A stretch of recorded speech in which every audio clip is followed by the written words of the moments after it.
गरुड़ पुराण 10वां अध्याय। गरुड़ जी बोले, हे भगवान, अब आप पुण्य आत्मा पुरुषों के शरीर के दाह संस्कार का विधान बतलाइए, और यदि पत्नी सती हो तो उसकी महिमा का भी वर्णन बताइए। तब भगवान श्री हरि बोले, हे गरुड़, पुत्र को माता पिता की मृत्यु हो जाने पर पुत्र को शोक का परित्याग करके सभी पापों से मुक्ति प्राप्त करने के लिए समस्त परिवारजनों के साथ मुंडन कराना चाहिए। माता पिता के मर जाने पर जिसने मुंडन नहीं करवाया वह संसार सागर को तारने वाला पुत्र नहीं होता। अतः नाक और काख को छोड़कर मुंडन अवश्य कराना चाहिए। इसके बाद समस्त परिवारजनों सहित स्नान करके धोती वस्त्र धारण करके तब तुरंत जल लेकर आकर उस जल से शव को स्नान कराना चाहिए और चंदन अथवा गंगा जी की मिट्टी के लेप से तथा मालाओं से उसे वशीभूत करना चाहिए। उसके बाद नवीन वस्त्र से ढककर उसे नाम गोत्र का उच्चारण करके संकल्प पूर्वक दक्षिणा सहित पिंड दान देना चाहिए।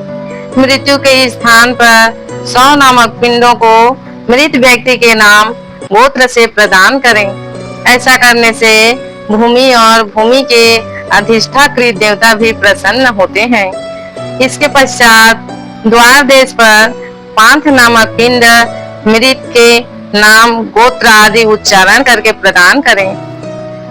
ऐसा करने से भूमि और भूमि के अधिष्ठाकृत देवता प्रसन्न होते हैं। इसके पश्चात द्वार देश पर 5 नामक पिंड मृतक के नाम गोत्र आदि का उच्चारण करके प्रदान करें। ऐसा करने से भूतादि कोटि में दुर्गतिग्रस्त प्रेत मृत प्राणी की सद्गति में विघ्न बाधा नहीं डालते। इसके बाद पुत्र वधू 100 की प्रदक्षिणा करके उसकी पूजा करें। तब अन्य परिवार जने साथ में पुत्र को शव यात्रा के लिए निमित्त कंधा देना चाहिए। अपने पिता को कंधे पर धारण करके जो पुत्र शमशान को जाता है वह पग पग पर अश्वमेध यज्ञ का फल प्राप्त करता है। पिता अपने कंधे अथवा पीठ पर बिठाकर पुत्र का सदा लालन पालन करता है। उस शरीर से पुत्र तभी मुक्त होता है जब वह अपने मृत पिता को अपने कंधे पर धोता है। इसके बाद आधे मार्ग में पहुंचकर भूमि मार्जन और प्रोक्षण करके शव को विश्राम कराएं और उसे स्नान कराकर भूत संज्ञक भीतर को गोत्र नाम आदि के द्वारा भूत नामक पिंड प्रदान करें। इस पिंडदान से अन्य दिशाओं में स्थित पिशाच, राक्षस, यक्ष आदि उस हवन करने योग्य देह की हवनिताओं में अयोग्यता नहीं उत्पन्न कर सकते। उसके बाद शमशान में ले जाकर उत्तराभिमुख स्थापित करें। वहाँ देह के दाह के लिए यथाविधि भूमि का संशोधन करें। भूमि का सम्मार्जन और लेपन करके उल्लेखन करें, अर्थात दर्भ मूल से 3 रेखाएं खींचें और उल्लेखन क्रमानुसार ही उन रेखाओं से उभरी हुई मिट्टी को उठाकर ईशान दिशा में फेंककर उस वैदिक का को जल से प्रोक्षित करके उसमें विधि विधान पूर्वक अग्नि स्थापन करें।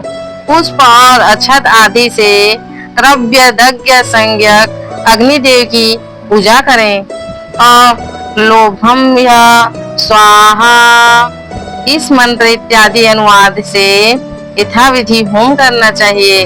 तब उस क्रव्ययान मृतक का मांस भक्षण करने वाली अग्नि की इस प्रकार प्रार्थना करें कि तुम प्राणियों को धारण करने वाले, उनको उत्पन्न करने वाले तथा प्राणियों का पालन करने वाले हो।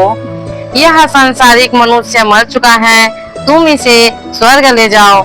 इस प्रकार क्रव्यदाक संज्ञक अग्नि की प्रार्थना करके वहीं चंदन, तुलसी, पलाश और पीपल की लकड़ियों से चिता का निर्माण करें।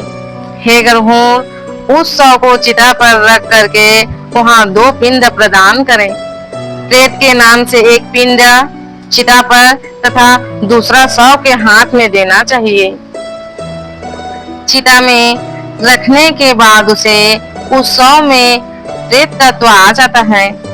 प्रेत कल्प को जलाने वाले कतिपय विद्वजन चिता पर दिए जाने वाले पिंड को साधक नाम से संबोधित करते हैं। अतः चिता पर साधक नाम से तथा शव के हाथ पर प्रेत नाम से पिंड दान करें। इस प्रकार 5 पिंड प्रदान करने से शव में आहुति योग्यता संपन्न होती है। अन्यथा शमशान में स्थित प्रोक्त पिशाच, राक्षस तथा यक्ष आदि उसकी आहुति योग्यता के उपघातक होते हैं। प्रेत के लिए 5 पिंड देकर हवन किए हुए उस क्रव्यवाद अग्नि को तिनकों पर रखकर यदि पंचक ना हो तो पुत्र अग्नि प्रदान करता है। पंचक में जिसका मरण होता है उस मनुष्य को सद्गति नहीं प्राप्त होती। पंचक शांति किए बिना उसका दाह नहीं करना चाहिए, अन्यथा अन्य की मृत्यु हो जाती है।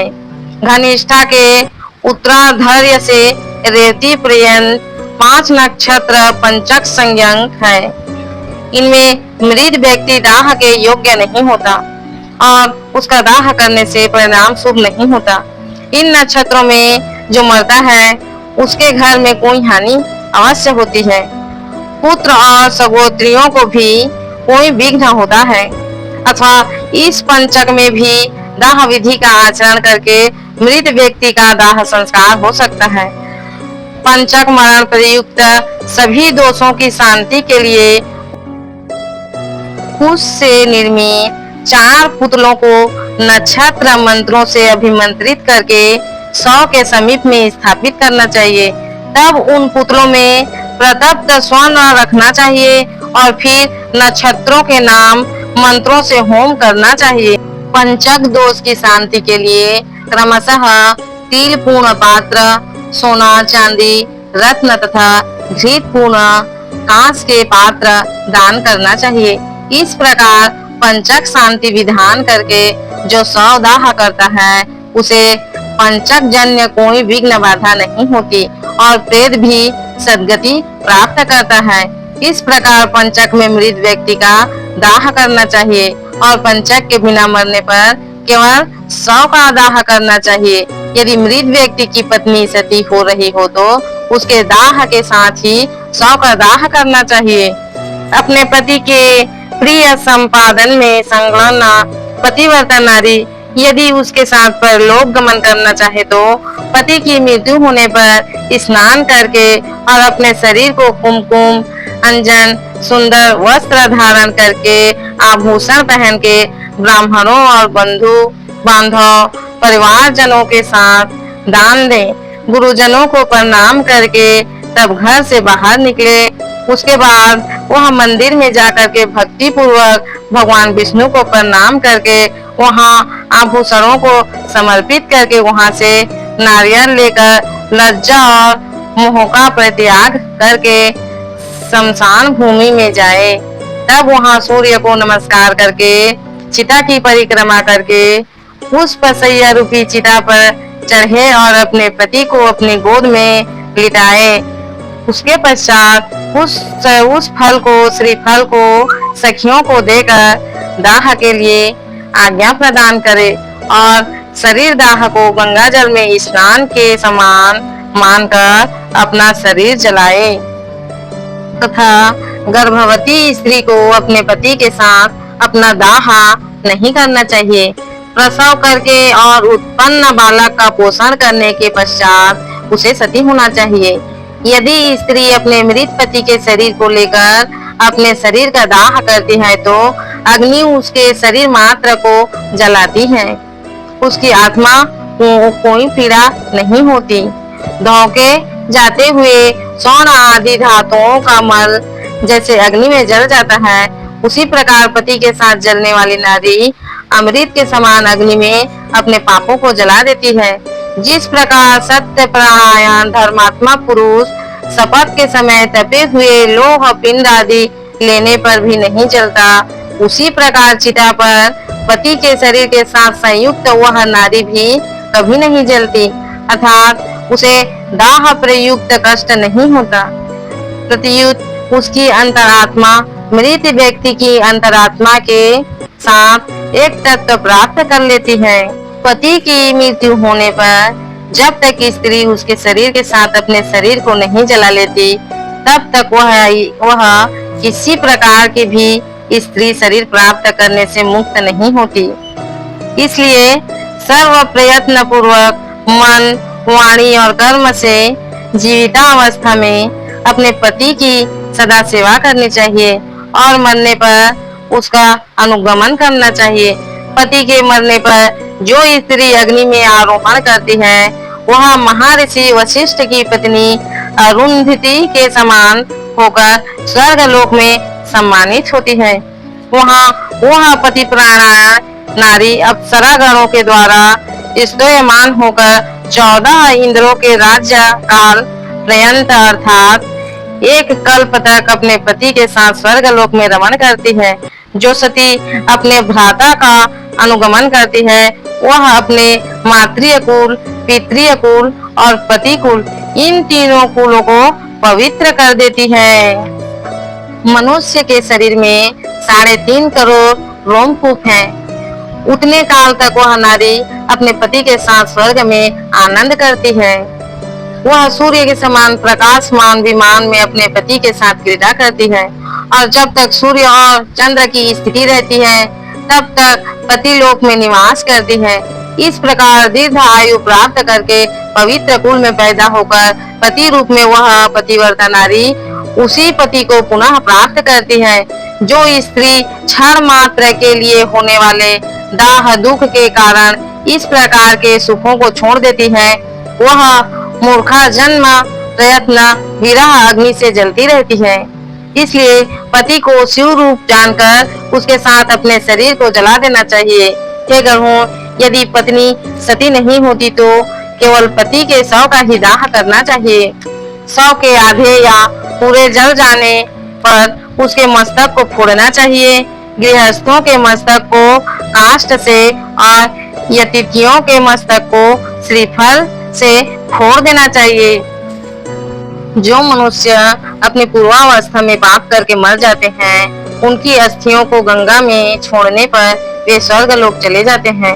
किसी महाअरण्य में सभी प्राणियों की हत्या करने वाला कोई व्याध सिंह के द्वारा मारा गया और जब वह नरक को जाने लगा, तभी उसकी अस्थि गंगा जी में गिर पड़ी, जिससे वह दिव्य विमान पर चढ़कर देवलोक को चला गया। इसलिए सतपुत्र को स्वतः ही अपने पिता की अस्थियों को गंगा जी में विसर्जित करना चाहिए।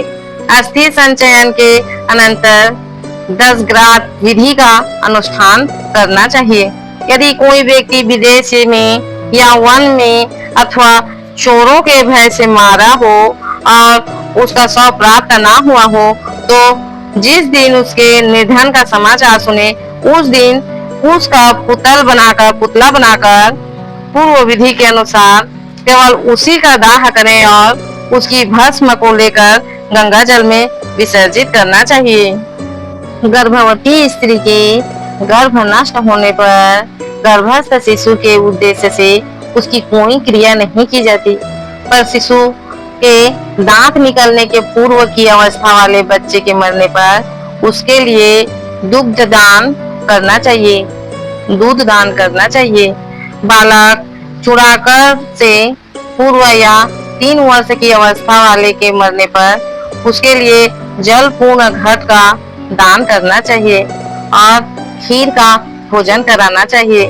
कुमार के मरने पर कुमार बालकों को भोजन कराना चाहिए और उपनीत पौगण या अवस्था के बच्चे के मरने पर उसी अवस्था के बालकों के साथ ब्राह्मणों को भोजन कराना चाहिए।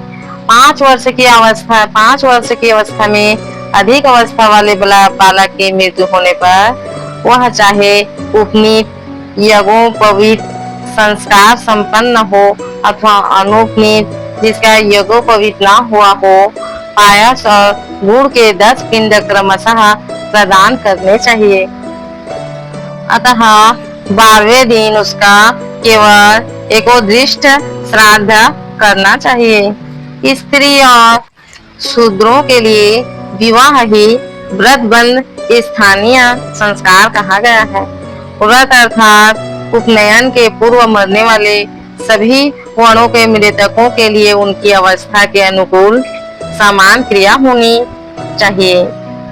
जिसने थोड़ा कर्म किया हो, थोड़े विषयों से जिसका संबंध रहा हो, कम अवस्था हो और देह वाला हो, ऐसे जीव के मरने पर उसकी क्रिया भी सुलभ होनी चाहिए।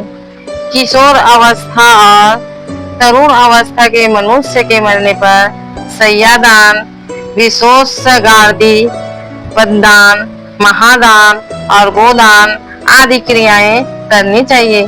सभी प्रकार के सन्यासियों की मृत्यु होने पर उनके पुत्रों आदि के द्वारा ना तो उनका दाह संस्कार किया जाना चाहिए, ना उन्हें तिलांजलि देनी चाहिए और ना ही उनकी दस गात्रादि क्रिया ही करनी चाहिए, क्योंकि दंड ग्रहण संन्यास ग्रहण कर लेने मात्र से नर ही नारायण स्वरूप हो जाता है। त्रिदंड ग्रहण करने से मृत्यु के अंतर उस जीव को प्रेत तत्व प्राप्त नहीं होता।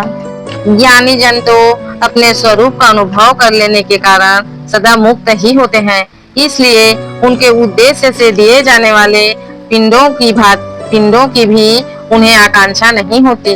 अतः उनके लिए पिंड दान और उदक क्रिया नहीं करनी चाहिए, किंतु पितृ भक्ति के कारण तीर्थ श्राद्ध और गया श्राद्ध करनी चाहिए।